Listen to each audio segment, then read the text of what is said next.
Ular sepanjang 1 meter ini dievakuasi di area dapur salah satu tenan yang ada di salah satu mal di Kabupaten Maros, Sulawesi Selatan dengan menggunakan peralatan seadanya. Setelah beberapa menit, petugas pemadam kebakaran akhirnya menangkap ular kobra tersebut. Penangkapan ular kobra ini setelah adanya laporan warga yang dipatok oleh ular tersebut.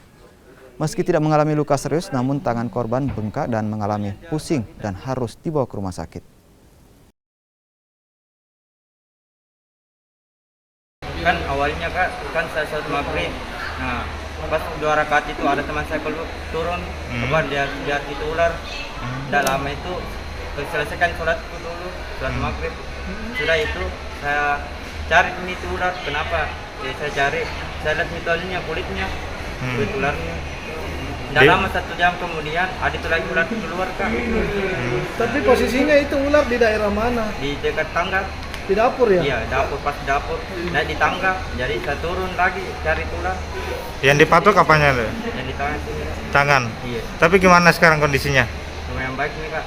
Oh, sudah membaik ya? Dari petugas kami bahwa ini laporan kedua kalinya ini ada korban. Jadi korban itu Salah satu karyawan ya Pak? satu karyawan dari KT tersebut. Oh, yang digigit apanya sih Pak? Bagian mana Pak? Bagian tangan. Bagian tangan Pak? Itu kenapa bisa Pak itu sampai? Kemungkinan ular itu apa namanya bergerak ke kanan sehingga mendapatkan tangan yang paling mudah digigit. Ularnya bersembunyi di mana memang Pak? Di sekitar mall itu? Bagian dapur. dapur. Bagian dapur.